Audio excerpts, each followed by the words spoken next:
Diamond અને કાપડ city સુરતમાં મેટ્રો રેલ પ્રોજેક્ટની કામગીરી હવે તેના નિર્ણાયક તબક્કામાં પહોંચી છે. ચોક બજાર વિસ્તારમાં ટીબીએમ મશીનનું સફળ બ્રેકથ્રુ થયું છે. આ ટીબીએમ મશીને સુરત રેલવે સ્ટેશનથી ચોક બજાર સુધીનું આશરે 2.8 કિલોમીટર લાંબુ અંતર કાપીને પોતાનું લક્ષ્ય પૂરું કર્યું છે. ચોક બજાર વિસ્તાર ખૂબ જ ગીચ અને જૂની ઇમારતો ધરાવતો હોવાથી ટનલ બનાવવી એ એન્જિનિયરો માટે મોટો પડકાર હતો. જમીનથી લગભગ 12 મીટર નીચે આ મશીન કાર્યરત હતું. ટનલિંગ દરમિયાન જૂની ઇમારતોમાં વાઇબ્રેશનના કારણે કોઈ નુકસાન ન થાય તે માટે જીએમઆરસી દ્વારા સાવચેતીના ભાગરૂપે કેટલીક ઇમારતો ખાલી કરાવાઈ હતી અને રહેવાસીઓને હોટલમાં આશ્રય આપવામાં આવ્યો હતો.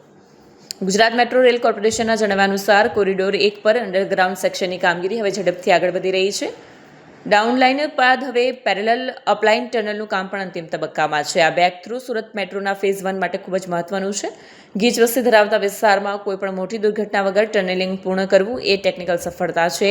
જીએમઆરસી અધિકારી ચોક બજારમાં ટીબીએમ બહાર નીકળ્યા બાદ હવે આ સ્ટેશન પર ફિનિશિંગ અને ટ્રેક બિછાવવાની કામગીરી શરૂ કરવામાં આવશે.